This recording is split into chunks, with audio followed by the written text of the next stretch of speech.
ಸೌಮ್ಯ. ಆದರೆ ಊರಲ್ಲೆಲ್ಲ ಹಿಂಗೆ ಮಾತಾಡ್ತಿದ್ದಕ್ಕೆ ಬೇಜಾರಾಗಿ ತಡೆ ಸಂಬಂಧಿಕರ ಮನೆ ಇದ್ದಾರೆ, 4 ದಿವಸ ಕಾಲ ಕಳ್ಕೊಬರೋಣ ಅಂತ ಹೋದೆ. ಆದರೆ ಇವತ್ತು ಟಿ ವಿ ನೋಡಬೇಕಾದ್ರೆ ಗೊತ್ತಾಯಿತು ಈ ಥರ ಎಲ್ಲ ಮಾಡ್ತಾವ್ರೆ ಅಂತ. ಅದನ್ನು ನೋಡ್ಬಿಟ್ಟು ಯಾಕಪ್ಪ ಹಿಂಗೆ ಮಾಡಿದ್ರು ಅಂತ ಯೋಚನೆ ಬಂತು. ಆದರೆ ನಾನು ಯಾವ ತೊಂದರೆನೂ ಏನೂ ಆಗಿಲ್ವಲ್ಲ, ಯಾಕೆ ಹಿಂಗೆ ಮಾಡ್ತಾವ್ರೆ ಅಂತ ನಾನೇ ಇದು ಮಾಡಿದೆ. ಆದರೆ ನಾವು ಈಗ ಯಾವುದಕ್ಕೆ ಅಲ್ಲಿ ಏನೇ ಆಗಲಿ ಯಾರಿಂದ ಏನು ತೊಂದರೆ ಆಗಿಲ್ಲ. ಭವನಕ್ಕನೇ ಆಗಲಿ, ರೇವಣ್ಣ ಆಗಲಿ, ಪ್ರಜ್ವಣ್ಣ ಆಗಲಿ, ಅವರಿಂದ ನಮಗೇನು ತೊಂದರೆ ಆಗಿಲ್ಲ, ನಮ್ಮಿಂದ ಅವ್ರಿಗೆ ಏನೂ ತೊಂದರೆ ಆಗಿಲ್ಲ. ಬಾಬಣ್ಣ ಆಗಲಿ ಯಾರೂ ಏನೂ ತೊಂದರೆ ಮಾಡಿಲ್ಲ. ಅದು ಚೆನ್ನಾಗೇ ನೋಡ್ಕೊಂಡು ಕಳಿಸವ್ರೆ.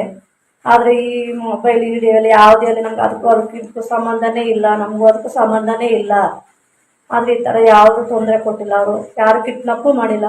ಸಂಬಂಧಿಕರ ಮನೆ ಇದ್ದೆ, ಟಿ ವಿ ನೋಡ್ತಾ ಇದೆ, ಗೊತ್ತಾಯಿತು ಹಿಂಗೆ ಯಾಕಪ್ಪ ಅಂತ ಹೇಳ್ಬಿಟ್ಟು ಇದು ಮಾಡ್ತಾಯಿದ್ದೀನಿ. ನನ್ನ ಮಗನಾದರೂ ಅಷ್ಟೇ, ಏನು ಭಯಪಡಬೇಡ, ಚೆನ್ನಾಗಿದ್ದೀನಿ, ಬರ್ತೀನಿ 2 ದಿವಸದೊಳಗೆ, ನಾನು ಏನೂ ತೊಂದರೆ ಆಗೋದಿಲ್ಲ, ನಾನು ಚೆನ್ನಾಗಿದ್ದೀನಿ, ಇದು ಗಾಬರಿ ಪಟ್ಕೋಬೇಡಿ, ಇಲ್ಲೇ ಇದ್ದೀನಿ, ಬರ್ತೀನಿ, ನಾ ಯಾವ ಏನೇ ಯಾರೇನೇ ತಲೆಗಾಸಬೇಡಿ, ಚೆನ್ನಾಗಿರಿ, ನಾನು ಸೇಫ್ಟಿಯಾಗಿದ್ದೀನಿ.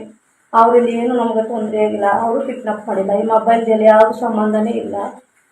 ಇದು ಮಾಡ್ಕೊಂಡು 4 ದಿವಸ ಹೋಗಿದೆ, ಬರ್ತೀನಿ, ಆದರೆ ಎಲ್ಲಿ ಮಾಹಿತಿ ಕೊಡ್ತೀನಿ. ಆದರೆ ಈ ಥರ ಟಾರ್ಚರ್ ಕೊಡಬೇಡಿ, ಪೊಲೀಸ್ನವ್ರು ಕಳಿಸಿ ನಮ್ಮ ಮನೆ ಹತ್ರ ಮಕ್ಕಳು ಮರಿ ಎಲ್ಲ ಇರ್ತವೆ, ಭಯ ಪಟ್ಕೋತೇವೆ, ಏನು ಇಂಥದ್ದು ಗಾಬರಿ ಐತವೆ. ಆದರೆ ಕೊಡಬೇಡಿ, ನಾವು ಕೂಲಿ ಮಾಡ್ಕೊಂಡು ಜೀವನ ಸಾಕೋರು, ನಮ್ಮ ಹೊಟ್ಟೆ ಮೇಲೆ ಇದು ಮಾಡಬೇಡಿ. ನಾಳೆ ಸ್ವಲ್ಪ ಬಂದು ಹೋಯ್ತಾಯಿದ್ರೆ ಮಕ್ಕಳು ಏನು ಅನ್ನಿಲ್ಲ, ಅಕ್ಕಪಕ್ಕ ಏನು ಅನ್ನೋದಿಲ್ಲ. ಕೂಲಿ ಮಾಡ್ಕೊ ತಿನ್ನೋರಿಗೆ ಒಂದು ನೆಮ್ಮದಿಯಾಗಿ ಕೂಲಿ ಮಾಡ್ಕೊ ತಿನ್ನೋರು ಬಿಟ್ಬಿಡಿ. ಅಂಥ ತೊಂದರೆನೂ ಯಾರಿಂದ ಏನೂ ತೊಂದರೆ ಆಗಿಲ್ಲ. ಅಂಥ ತೊಂದರೆ ಆದಾಗ ನಾವೇ ಬಂದು ನಿಮ್ಗೆ ಹೇಳ್ತೀವಿ.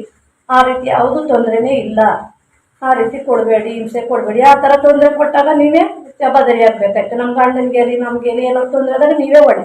ಅದಕ್ಕೆ ಹೊಣೆ ಆಗೋದಾದ್ರೆ ಬಂದು ಮನೆ ಹತ್ರ ಏನೋ ಇದು ಮಾಡಿ. ಆ ರೀತಿ ಯಾವ ತೊಂದರೆನೂ ಇಲ್ಲ, ಏನು ನಮ್ಗೆ ತೊಂದರೆನೂ ಕೊಟ್ಟಿಲ್ಲ. ಚೆನ್ನಾಗೇ ನೋಡ್ಕೊಂಡು ಚೆನ್ನಾಗೇ ಕಳಿಸೋರು. ಅದು ಚೆನ್ನಾಗಿದ್ದೀವಿ, ಸೇಫ್ಟಿಯಾಗಿದ್ದೀನಿ, ಯಾರು ಕಿಡ್ನಾಪ್ ಮಾಡಿಲ್ಲ. ಬಾಬಣ್ಣಲ್ಲಿ ಯಾರು ಕಿಡ್ನಾಪ್ ಏನೂ ಮಾಡಿಲ್ಲ. ನೀವು ಅಷ್ಟೇ ನನ್ನ ಮಗ ಹೇಳೋದಕ್ಕೆ ಇದು ಮಾಡಬೇಡಿ.